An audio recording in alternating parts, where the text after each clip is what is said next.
Capítulo 1. E se um dia você descobrisse que a vida que construiu com tanto esforço estava na verdade incompleta? Seu Joaquim Mendes tinha tudo. Uma fazenda próspera no interior de Minas Gerais, respeito de toda a região e uma fortuna que muitos invejariam. Mas por trás das paredes imponentes da Fazenda Esperança, o fazendeiro mais poderoso do sertão mineiro passava os dias mergulhado numa solidão que nem a melhor cachaça artesanal conseguia afogar. O fantasma de um amor perdido da juventude se misturava ao luto por uma esposa que nunca conquistou, de fato, seu coração. Mas o destino, esse artesão incansável das grandes histórias, estava prestes a lhe entregar uma verdade capaz de virar sua vida do avesso. Num vilarejo esquecido, dois meninos de olhos idênticos aos seus trabalham sob o sol ardente, carregando no sangue a herança de um pai que jamais souberam existir. Esta é a história de um reencontro que desafia o tempo, a mágoa e o orgulho.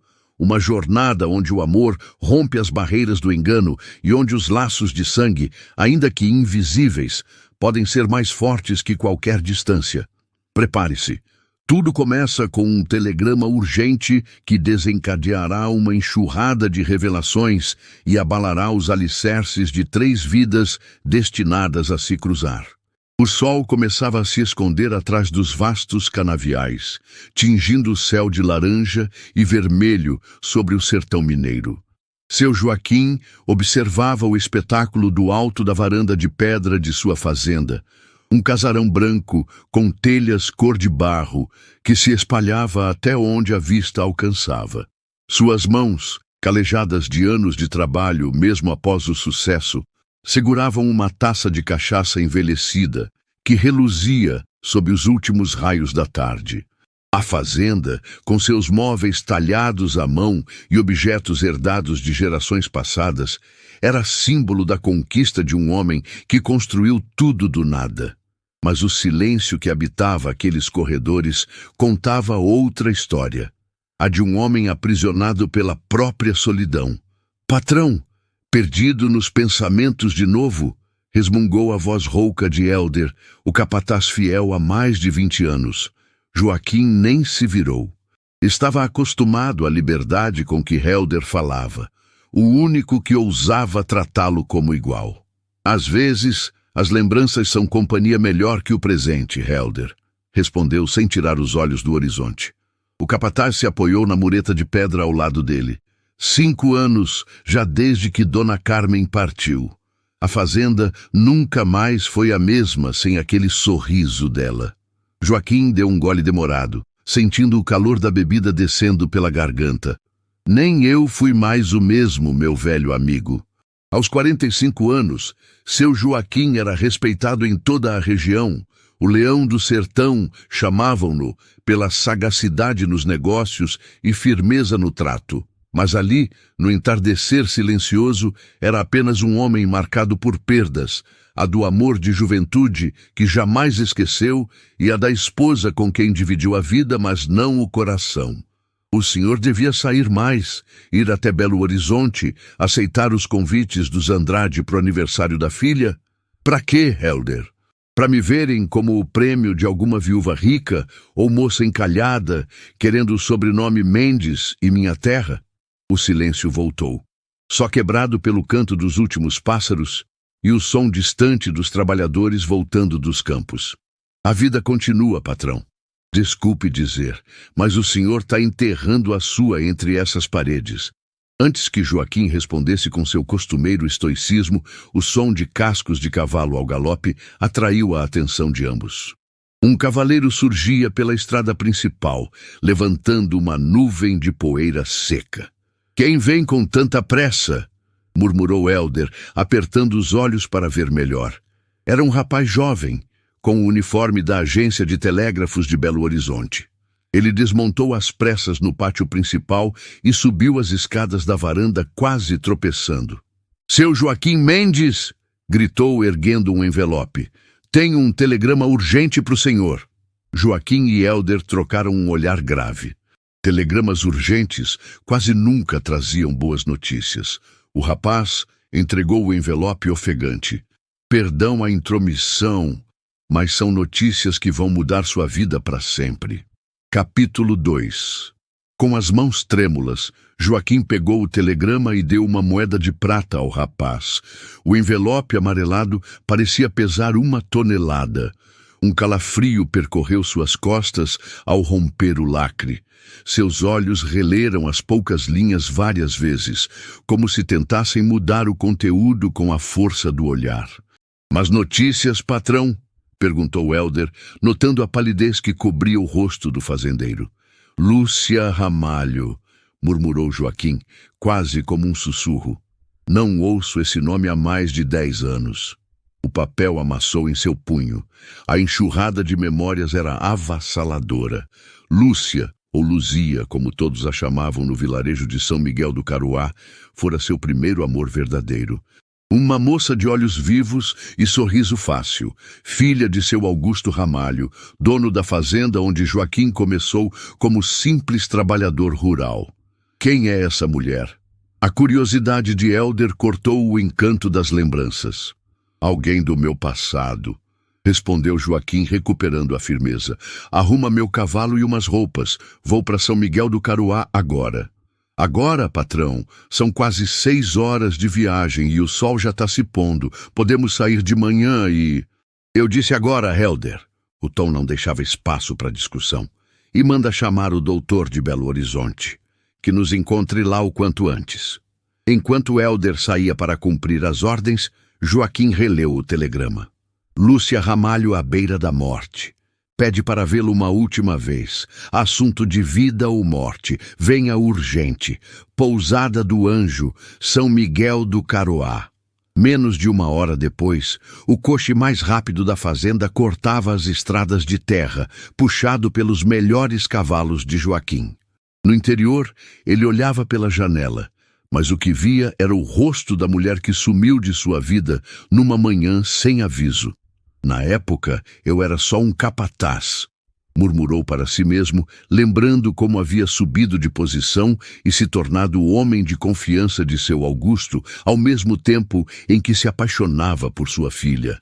O romance floresceu em segredo, entre olhares durante a festa do padroeiro e encontros escondidos no antigo moinho abandonado. Joaquim havia decidido falar com o pai dela, fazer tudo certo. Mas uma manhã, Luzia não apareceu. Disseram-lhe que fora para o Rio de Janeiro com uma tia. 1 semana depois, foi demitido sem explicação. Um solavanco trouxe Joaquim de volta ao presente. "Por que agora, Luzia?" sussurrou à noite. "O que pode ser tão urgente depois de tantos anos?" Do lado de fora, Manuel, seu cocheiro de confiança, falou pela janelinha. "Seu Joaquim, não gosto disso. São Miguel mudou muito desde a época em que o senhor trabalhava lá. Os Ramalho não são mais os mesmos." Joaquim apenas assentiu. Já tinha ouvido rumores. O velho Ramalho perdera quase tudo em dívidas de jogo e o único filho homem morrera numa briga. "Conhece essa mulher, Manuel?" "Conheci. Há muito tempo." O cocheiro hesitou antes de continuar. "Dizem que a filha de seu Augusto voltou ao povoado cheia de vergonha, que vive reclusa, cuidada só pelo irmão Raimundo, um sujeito de má fama." O coração de Joaquim disparou. Vergonha? O que poderia ter acontecido? Fofoca é coisa de comadre, Manuel. Acelere. Enquanto o coche seguia veloz na noite escura, a lua iluminava o caminho de volta a um passado que Joaquim acreditava ter enterrado, e rumo a um futuro que transformaria sua vida para sempre. Capítulo 3. A pequena casa de adobe, nos arredores de São Miguel do Caruá, mal se destacava na escuridão da noite. Iluminada por poucas velas, aquela moradia simples contrastava brutalmente com as lembranças que Joaquim guardava da antiga opulência dos Ramalho. Quando o coche parou diante da porta, quase caindo aos pedaços, um homem cambaleante, de olhar turvo e roupas amarrotadas, surgiu para recebê-los. Joaquim o reconheceu de imediato. Era Raimundo Ramalho, o irmão mais novo de Luzia. Mas o tempo e a bebida tinham desfigurado o rosto outrora bonito do rapaz. Olha só quem resolveu dar as caras, disse Raimundo com um veneno contido na voz. O grande senhor Joaquim Mendes, agora todo patrão, veio mostrar suas terras e dinheiro para minha irmã morrendo? Vim porque ela me chamou, respondeu Joaquim sem se abalar. Onde está Luzia? Raimundo cuspiu no chão e apontou para dentro com um gesto rude. Lá dentro, esperando você, como sempre fez. Só que agora mal tem forças para falar. O coração de Joaquim martelava no peito enquanto cruzava a porta da casa. O cheiro de ervas medicinais e doença impregnava o ar. Uma mulher idosa, que Joaquim reconheceu como a benzedeira do povoado, surgiu do quarto e o fitou com olhos cansados. Dona Luzia pergunta pelo senhor sempre que acorda, disse com voz suave. Ela não vai aguentar muito mais. O quarto estava quase às escuras, iluminado apenas por uma lamparina a óleo. Sobre uma cama de madeira simples, coberta com uma colcha desbotada, repousava uma figura frágil e envelhecida. Joaquim mal conseguiu reconhecê-la. Luzia, sussurrou aproximando-se com cuidado. Os olhos da mulher se abriram. Ainda eram os mesmos, profundos, escuros, capazes de atravessar a alma de Joaquim com um único olhar. Joaquim, você veio. A voz era um fiapo de som. Tinha medo de partir sem te ver uma última vez. Ele se ajoelhou ao lado da cama, tomando a mão dela entre as suas. Por que, Luzia? Por que desapareceu assim? Eu procurei, esperei.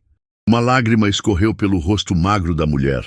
Eu não tive escolha, Joaquim. Papai descobriu sobre a gente e me mandou embora quando soube que eu estava esperando. O tempo pareceu congelar. As palavras pairaram no ar, pesadas. Esperando? Joaquim prendeu a respiração. Você estava... Luzia apertou a mão dele com força surpreendente. Promete que vai cuidar deles, Joaquim. Como eu não pude. Jura para mim. Cuidar de quem, Luzia?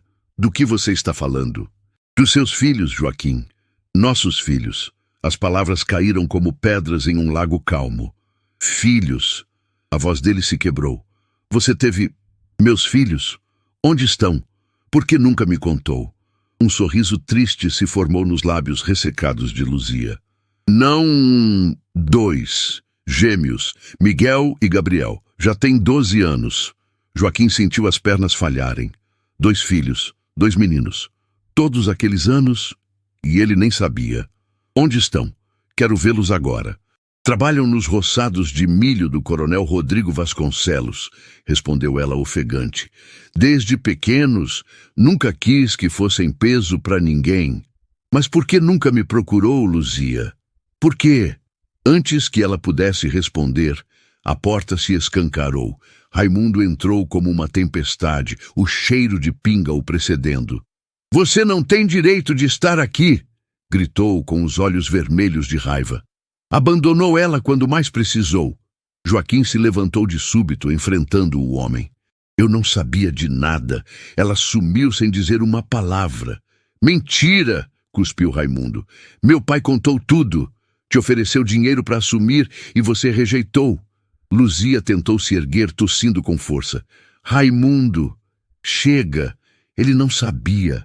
Um ataque de tosse interrompeu suas palavras. Joaquim correu para ampará-la, assustado ao ver sangue no lenço que ela usava. Ela precisa descansar, interveio a benzedeira, empurrando os 2 homens. Saíam os 2, estão acabando com as forças dela. Antes da porta se fechar, Joaquim ouviu a última súplica de Luzia. Encontra eles, Joaquim, são teu sangue. Capítulo 4. O dia amanheceu seco e impiedoso. Joaquim, que mal dormira na pequena pensão do povoado, saiu cedo com as indicações da benzedeira ainda frescas na memória. Os campos de milho do coronel Rodrigo ficavam nos limites do vilarejo, verdes e fartos em meio à miséria ao redor. O capataz da plantação, homem de meia idade com chapéu de palha rasgado, olhou Joaquim com desconfiança quando ele perguntou pelos meninos. Miguel e Gabriel Ramalho, cuspiu no chão antes de continuar. Tão lá no lado norte limpando o mato, bons de serviço apesar da idade. Quem quer saber? Um amigo da mãe deles, respondeu Joaquim, sentindo um nó na garganta. Siga aquela trilha entre as plantações, vai encontrar eles por lá, mas não me tome muito tempo deles, hein? Joaquim seguiu pelo caminho estreito, com o suor brotando apesar da manhã ainda fresca.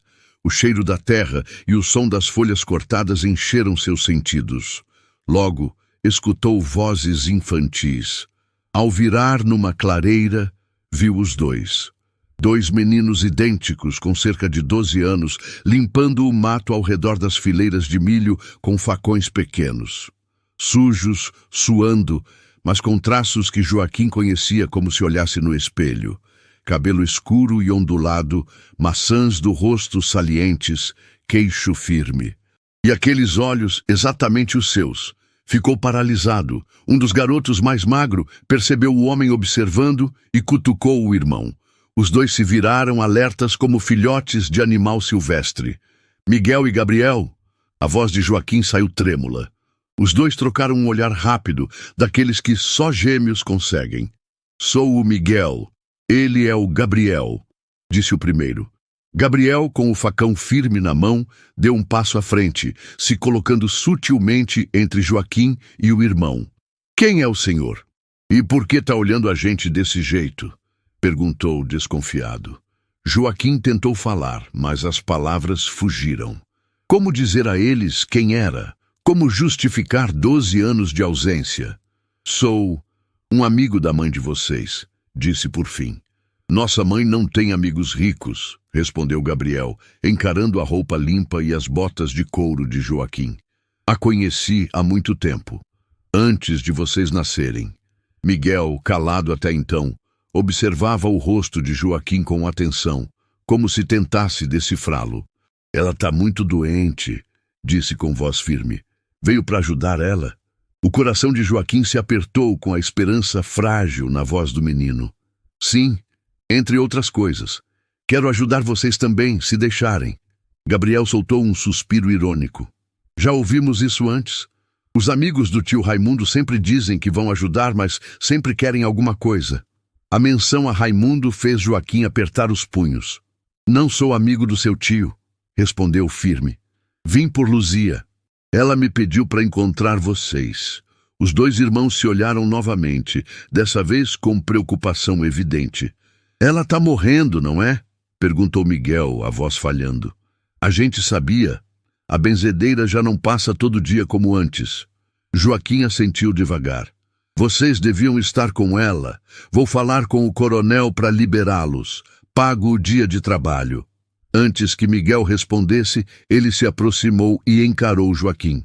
O senhor tem os mesmos olhos que a gente, disse, baixinho. Iguais. O mundo parou.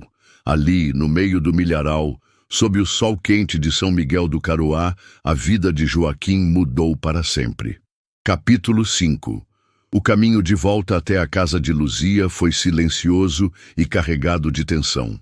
Apesar da resistência inicial do capataz, algumas cédulas generosas de cruzeiros libertaram os meninos do roçado pelo resto do dia. Agora, caminhavam ao lado de Joaquim, mantendo uma distância cautelosa, como animais ariscos que podiam fugir ao menor movimento brusco. Gabriel, o mais desconfiado, lançava olhares cortantes ao homem que dizia ser amigo da mãe. Miguel, por outro lado, observava cada expressão de Joaquim como quem tenta montar um quebra-cabeça difícil demais para a idade. Mamãe nunca falou de nenhum amigo rico, disparou Gabriel quebrando o silêncio. Por que apareceu só agora? Joaquim escolheu as palavras com cuidado. Às vezes a vida afasta a gente por tempo demais e fica difícil saber quando é a hora certa de voltar. E agora é a hora certa, quando ela está morrendo. Gabriel não disfarçava a amargura. Gabriel, interveio Miguel mais calmo. A benzedeira disse que ela estava chamando por alguém. Talvez fosse ele. Quando chegaram à casinha de adobe, encontraram um silêncio pesado. A benzedeira os recebeu à porta, com expressão ainda mais sombria. Ela perguntou por vocês, disse aos gêmeos. E por você também, seu Joaquim. mas está muito fraca. Não a deixem cansar demais. Os meninos entraram primeiro. Joaquim ficou à porta, respeitando o tempo deles com a mãe. Do corredor, escutava trechos das vozes. Tons infantis tentando parecer fortes, a voz enfraquecida de Luzia, sorrisos entre lágrimas, promessas sussurradas. Depois de longos minutos, a porta se abriu. Os gêmeos saíram com os olhos vermelhos, mas tentando manter a compostura. Joaquim viu neles um reflexo da força que sempre admirou em Luzia. Ela quer falar com o Senhor, disse Miguel, sem encará-lo. Sozinha. Joaquim entrou no quarto. Luzia parecia ainda mais frágil do que na noite anterior, mas havia uma paz inesperada em seu rosto cansado. Você viu eles? Não era uma pergunta. Vi. A voz dele tremia. São meus. São parte de mim, Luzia. Como pôde esconder isso de mim? Ela estendeu uma mão fina e trêmula que ele segurou com delicadeza. Eu não te abandonei, Joaquim. Fui forçada. Papai me expulsou de casa quando descobriu. Disse que se eu não sumisse, ia acabar com você. Ele devia dinheiro pra gente perigosa. Disse que te colocaria como fiador, que iam atrás de você. Podíamos ter fugido juntos. Eu teria largado tudo por você, por eles. Você era jovem, sonhava alto. Eu não podia pedir que desistisse de tudo. E olha só, você conseguiu. Agora pode dar aos nossos filhos o que eu nunca pude. Luzia. Ela apertou a mão dele com força surpreendente. Escuta, não tenho muito tempo. Preciso te entregar uma coisa. Com esforço, ela apontou para uma caixinha de madeira sobre a cômoda. Pega ali. Joaquim obedeceu. Dentro havia um embrulho com fita desbotada. Luzia o pegou com mãos trêmulas e tirou de dentro um envelope fechado.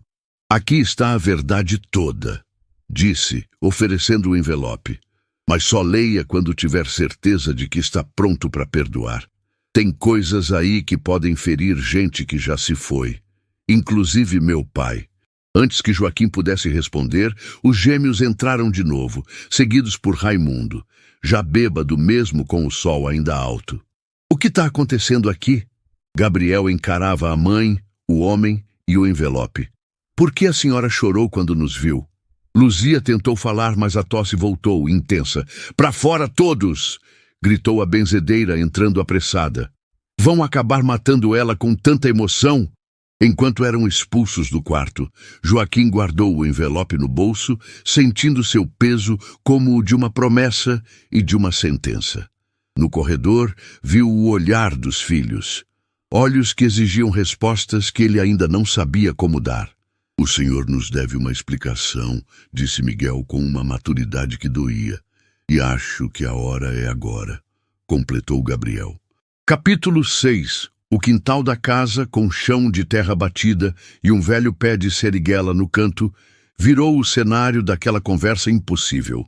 Joaquim se sentou num pedaço de tronco usado como banco. Os meninos permaneceram de pé, encarando-o com os olhos endurecidos por uma vida de privações. Eu não sei por onde começar, admitiu Joaquim, passando a mão pelos cabelos. Comece do começo, disse Miguel, cruzando os braços. O senhor conheceu nossa mãe antes da gente nascer? Joaquim assentiu. Conheci sim, quando eu trabalhava para seu avô, Augusto Ramalho. Eu era o capataz da fazenda dele. O senhor, um trabalhador rural? Gabriel arregalou os olhos. Olha para si agora, todo engomado, com essas mãos lisas. Minhas mãos conhecem o cabo da enxada melhor do que parece, disse Joaquim, estendendo as mãos e mostrando as cicatrizes antigas. Eu não nasci patrão. Conquistei tudo com muito suor. Os meninos trocaram olhares, começando a perceber que talvez houvesse mais verdade ali do que pareciam dispostos a admitir. E o que aconteceu com vocês dois? Perguntou Miguel. Joaquim respirou fundo. A gente se apaixonou, contra todas as diferenças. Eu planejava pedir a mão dela, mas um dia ela sumiu. Seu avô me disse que ela tinha ido embora com um comerciante do Rio e me mandou embora também, sem explicação. Isso não é verdade, disse Gabriel, cerrando os punhos. Mamãe nunca teria feito isso. Hoje eu sei, respondeu Joaquim. Mas naquela época acreditei. Tentei esquecer. Construí minha vida tentando apagar aquela dor. O silêncio que se instalou foi cortado apenas pelo som de uma galinha ciscando perto. Dentro da casa, ouviam-se os murmúrios abafados da benzedeira cuidando de Luzia. Tem mais coisa aí que o senhor não está contando, disse Miguel, afiado como sempre. Antes que Joaquim pudesse responder, Raimundo apareceu na porta dos fundos com a garrafa de pinga quase vazia na mão. O que tá contando para eles, hein, Mendes? Que vai comprar os meninos como comprou o resto do mundo? Tio Raimundo, repreendeu Miguel. A gente tá conversando. Vocês não sabem quem ele é, berrou o homem. Pede lá em Belo Horizonte pelo Joaquim Mendes, o leão do sertão. Tem terra para alimentar meio estado, enquanto o próprio sangue dele passava fome. Os meninos se viraram para Joaquim, o olhar agora misto de choque e desconfiança. O que ele quis dizer com o próprio sangue? Perguntou Gabriel. Raimundo soltou uma risada amarga. Ele não contou, né? Não teve coragem. Esse não é o momento, Raimundo, disse Joaquim erguendo-se. Os meninos estão preocupados com a mãe. Não vamos piorar isso. Esses meninos são meu passaporte para uma vida melhor, bradou Raimundo. A fazenda deles devia ser deles desde sempre. Você roubou isso deles. Os gêmeos ficaram imóveis. O silêncio foi cortado pela pergunta de Miguel. Nosso pai está vivo? Tá sim, gritou Raimundo apontando para Joaquim. Tá bem aqui na frente de vocês. O tempo congelou. Os olhos dos meninos se arregalaram. Gabriel deu um passo para trás, como se tivesse levado um soco. Não, murmurou. Não é possível. É verdade, admitiu Joaquim, com a voz embargada. Eu sou o pai de vocês. Miguel avançou um passo, o rosto carregado de dor e raiva. Todos esses anos, onde o senhor estava enquanto a gente passava fome, enquanto nossa mãe se matava de trabalhar? Eu não sabia, respondeu Joaquim. Nunca soube que vocês existiam. Me esconderam isso também. Mentira, berrou Raimundo. Meu pai te contou, te ofereceu dinheiro, você é que fugiu. Joaquim se virou, os olhos em brasa. Isso é mentira. Seu Augusto me expulsou e me ameaçou de morte se eu procurasse a Luzia. Eu não sabia de gravidez nenhuma. Gabriel se colocou entre os dois homens, o rosto contraído. Chega! Nossa mãe está morrendo no quarto. Agora não é hora para isso. As palavras dele foram como um balde de água fria. Joaquim recuou, envergonhado por ter perdido o controle. Raimundo resmungou e saiu cambaleando pela rua. De dentro da casa veio um grito. Corram aqui! Era a benzedeira. Dona Luzia está piorando! Os três correram para o quarto. Joaquim parou na porta, deixando os meninos entrarem primeiro. Lá dentro, Luzia estendia os braços trêmulos, abraçando os filhos pela última vez. Mas seus olhos buscaram apenas um rosto além dos dois. Joaquim. E naquele olhar havia tudo. Amor, dor, saudade e uma súplica silenciosa. Joaquim assentiu levemente. Uma promessa silenciosa se firmava ali e mudaria o destino de todos para sempre. Capítulo 7. A casinha de barro ficou para trás, tornando-se um borrão na estrada seca que levava rumo à Fazenda Esperança. O coche de seu Joaquim avançava lentamente pelos caminhos de terra batida, levando consigo um fardo mais valioso que qualquer safra de café ou cana-de-açúcar, os filhos que ele nunca soube que tinha, e o corpo da mulher que jamais deixou de amar. Dentro do veículo, o silêncio era denso, quase palpável. Joaquim observava os gêmeos sentados à sua frente. As poucas roupas que traziam estavam enfiadas em sacos de pano aos pés, testemunhas silenciosas de uma infância dura, de privações que contrastavam brutalmente com o conforto do coche acolchoado. O caixão simples de Luzia seguia atrás, em outro carro de bois, coberto com um tecido branco e ramos de flor do campo colhidos pelas crianças da vila. Joaquim insistira que ela fosse enterrada no cemitério da família Mendes, uma decisão que rendeu a primeira de muitas discussões com Raimundo, que no fim se calou mediante uma boa soma em dinheiro. Por que levou a gente com o senhor? Gabriel quebrou o silêncio, a voz carregada de suspeita. Se é mesmo nosso pai, por que nunca nos procurou? Joaquim soltou um longo suspiro, com a mão sobre o bolso onde a carta de Luzia descansava como um segredo prestes a explodir. Já expliquei. Eu não sabia que vocês existiam, disse com firmeza.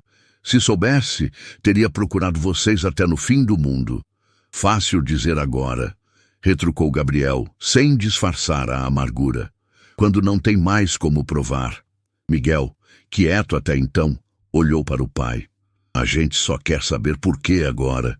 O senhor podia ter deixado a gente com o tio Raimundo. Teria sido mais fácil. Joaquim se inclinou à frente buscando os olhos dos dois. Porque vocês são meus filhos, minha família. E porque prometi à mãe de vocês, sua voz falhou por um instante. Só quero uma chance de provar que vocês merecem uma vida diferente. Diferente para quem? Gabriel insistiu. Pra gente ou pra aliviar sua consciência? O coche sacudiu ao passar por um buraco. Do lado de fora, o cerrado dava lugar a campos mais verdes. A região da fazenda se aproximava. Não quero apagar o passado, continuou Joaquim, nem substituir sua mãe. Só quero dar o que vocês sempre mereceram. Escola, oportunidade, um futuro. E se o tempo permitir, talvez, meu carinho. Miguel olhava a paisagem pela janela, pensativo. Mamãe falava de um homem que amou muito, disse em voz baixa. Nunca disse o nome, mas os olhos dela brilhavam quando lembrava. Dizia que ele era trabalhador, honesto, valente. Joaquim sentiu o peito apertar. Eu também a amei. Nunca parei, mesmo achando que ela tinha me deixado. O silêncio voltou, mas dessa vez parecia menos hostil. Miguel puxou um pacotinho embrulhado num pano gasto. Ela me deu isso antes de morrer. Desenrolou o pano e mostrou uma pequena escultura de madeira representando um pé de cana. Disse que o senhor tinha feito para ela. Joaquim pegou a peça com mãos trêmulas. Reconheceu de imediato. Lembrava de cada entalhe. Passara dias esculpindo aquilo, sonhando com o futuro. Dei a ela quando pedi para fugir comigo, disse baixinho. Era para simbolizar a vida nova que teríamos. Gabriel continuava quieto, mas seus ombros relaxaram um pouco. E agora? Perguntou com a voz mais suave. Vamos ser seus filhos ou seus empregados? Vão ser meus herdeiros, respondeu Joaquim com firmeza. Vão aprender tudo sobre a fazenda, os negócios. Vão estudar na capital. Terão tudo o que eu nunca tive. Os gêmeos trocaram olhares longos. Uma conversa muda se desenrolava entre eles como sempre acontecia. A gente não quer luxo, disse Miguel após um tempo. Quer respeito. Joaquim assentiu, sentindo que estava escutando os filhos pela primeira vez. Isso vocês terão sempre, e se me deixarem, também terão meu amor. O coche subiu a colina que levava à fazenda.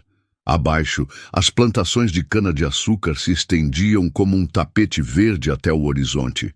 A casa grande, de paredes alvas e janelas azuis, se destacava sob o céu da tarde. Gabriel arregalou os olhos. Isso tudo é seu? Nosso, respondeu Joaquim com um leve sorriso. Agora é nosso. Miguel sussurrou algo ao irmão. Gabriel balançou a cabeça, mas não com tanta resistência. E se tudo isso for mentira? Perguntou Miguel. E se for só mais um querendo tirar proveito da gente? Mas antes que qualquer resposta fosse dita, o coche entrou pelo portão da fazenda. A imponência do lugar fez os meninos silenciarem. A realidade era grande demais para negar. Naquela noite, depois de instalados num quarto maior que toda a antiga casa deles, Joaquim se recolheu ao escritório. Com mãos trêmulas, rompeu o lacre da carta de Luzia. O grito que soltou, misto de dor e fúria, ecoou pela casa toda, acordando os filhos que tentavam pela primeira vez dormir em paz. Capítulo 8. a aurora chegou à fazenda, esperança prometendo recomeço. Os primeiros raios de sol entravam pela janela do quarto onde os gêmeos haviam passado a noite. Miguel foi o primeiro a acordar, confuso com a maciez do colchão e o cheiro de sabão das roupas de cama, tudo tão distante do que conheciam. "Gabriel, acorda!" sussurrou, sacudindo o irmão. Gabriel abriu os olhos devagar, piscando contra a luz dourada que invadia o quarto. "Por um segundo achei que era sonho", disse, sentando-se, "que a gente ainda estava em São Miguel, com a mãe." A lembrança o atingiu como uma marretada. Miguel pousou a mão no ombro do irmão. Não havia mais o que dizer. Um leve toque à porta interrompeu o silêncio. Hélder, o capataz, apareceu com um sorriso discreto. "Bom dia, meninos.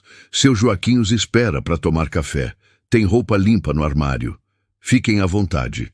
Quando os gêmeos desceram para o café, usando roupas novas que ainda lhes ficavam largas, encontraram Joaquim já sentado à cabeceira da mesa. Havia mais comida do que já tinham visto na vida. Cestas de pão de queijo, ovos mexidos com linguiça, feijão tropeiro, mandioca frita, frutas, leite quente e café passado na hora. "Bom dia", cumprimentou Joaquim, indicando as cadeiras. "Espero que tenham dormido bem." Os dois se sentaram meio sem jeito, sem saber como se comportar naquele cenário. Miguel pegou uma fatia de pão com hesitação. "A casa faz uns barulhos estranhos à noite", comentou. Parecia que falava. Joaquim sorriu com leveza. "É a madeira antiga, contraindo com o frio. Quando eu era menino também tinha medo. Depois acostumei. Parece que a casa respira." O silêncio voltou, desconfortável. Os meninos olhavam os talheres à mesa como se fossem peças de um quebra-cabeça. "Podem usar o que acharem melhor", disse Joaquim, notando a tensão. "Teremos tempo para aprender etiqueta se quiserem." Gabriel pegou uma colher e mergulhou direto no feijão tropeiro com a mão livre. "Lá em casa era assim", disse desafiador. "E aqui também pode ser", respondeu Joaquim calmo. "Esta agora é a casa de vocês." "Não é nossa casa", murmurou Gabriel. "Nossa casa era em São Miguel, com a mamãe." Miguel chutou o irmão sob a mesa, mas Joaquim apenas levantou a mão. "Seu irmão tem razão. Não pretendo substituir o lar de vocês. Sei que tudo aqui é estranho. Para mim também é. Mas quero tentar. Só isso." Gabriel desviou o olhar. A sinceridade de Joaquim começava aos poucos a vencer suas barreiras. "O que vai ser da gente agora?" perguntou Miguel. "Vamos trabalhar na lavoura?" "Vão estudar", respondeu Joaquim. "No melhor colégio de Belo Horizonte. Depois, se quiserem, podem aprender sobre a fazenda. Mas primeiro, educação." "Escola?" Gabriel riu descrente. "A gente mal sabe ler. Vão tirar sarro da nossa cara. Terão tutores aqui na fazenda. Quando estiverem prontos, vão para o colégio." Nos dias seguintes, a rotina começou a tomar forma. Pela manhã, um professor da cidade dava aulas particulares. À tarde, Joaquim tentava se aproximar, mostrando a fazenda, explicando como funcionava a produção da cachaça artesanal e os negócios. Miguel se encantava com os livros e os números. Gabriel, mais arredio, aos poucos se interessava pelas lides do campo, aprendendo com Hélder. Até que um domingo à tarde, Joaquim sugeriu um passeio a cavalo. Miguel topou na hora. Gabriel se recusou. "Não quero seus cavalos, nem sua escola, nem seu dinheiro", explodiu. "Você não vai comprar o nosso amor." Saiu correndo rumo aos canaviais. Joaquim quis segui-lo, mas Miguel o impediu. "Deixe. Ele só precisa de tempo. Sente falta da mamãe mais do que eu mesmo sem dizer." Mais tarde, Hélder o encontrou encolhido num dos galpões da fazenda. Joaquim foi até lá e o viu encolhido num canto, os olhos vermelhos. "Vamos para casa", disse, sentando-se ao lado sem tocá-lo. "Já falei que aqui não é minha casa", respondeu Gabriel, voz embargada. "Eu sei. Não espero que seja da noite para o dia. Mas um dia, quem sabe. Por que eu deveria confiar no Senhor? Não sei nada sobre você." Joaquim pensou antes de responder. Tirou do bolso a carta de Luzia. Se quiser fugir, tudo bem, mas leve isso. É da sua mãe. Ela queria que soubessem a verdade. E eu também. Gabriel pegou a carta com desconfiança. O que diz sobre o Senhor? Que fui o único homem que ela amou. A voz de Joaquim falhou. E que se arrependeu de não ter me procurado quando o pai dela morreu. Gabriel segurou a carta, mas não abriu. Vou ler quando estiver pronto. Joaquim assentiu. Vamos. Miguel está preocupado. E a dona Dolores preparou chocolate quente. Para sua surpresa, Gabriel aceitou a mão que lhe foi estendida. Não prometo nada, disse com a voz baixa. Mas talvez eu tente. Naquela noite, Joaquim observou os filhos dormindo pela fresta da porta. E ali entendeu a verdade mais difícil de sua vida. Ser pai não era uma conquista automática pelo sangue. Era algo que se construía, com paciência, escuta e amor. Capítulo 9. 3 meses haviam se passado desde que os gêmeos chegaram à Fazenda Esperança. O tempo, como uma enxurrada mansa, foi dissolvendo as barreiras entre eles e aquela nova vida. Miguel se adaptava com surpreendente facilidade. Passava horas na biblioteca, montava contas com exatidão e aprendia rápido sobre tudo, do funcionamento das moendas à contabilidade da casa. Gabriel, ainda mais reticente, deixara de lado a hostilidade explícita. Começava a demonstrar curiosidade pelos alambiques e pelo processo de destilação da cachaça artesanal. Acompanhava Hélder pelos barracões, observando cada detalhe com olhos atentos. Naquela manhã de outubro, o ar trazia o cheiro doce das flores de São José e do pão de forno. A fazenda se preparava discretamente para o dia de finados. Joaquim observava da janela os filhos montando cavalos no curral, quando Dolores, a governanta, entrou no escritório. Seu Joaquim, tem um homem na porteira querendo falar com o senhor, disse com certo incômodo na voz. Disse que é parente dos meninos. O sangue de Joaquim gelou. Só podia ser Raimundo. Mande entrar. Traga ao escritório.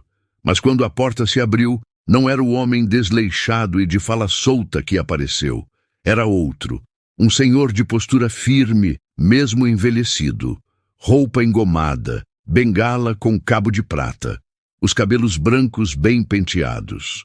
Seu Augusto Ramalho, murmurou Joaquim, reconhecendo de imediato o pai de Luzia, o mesmo que destruíra sua felicidade 13 anos antes.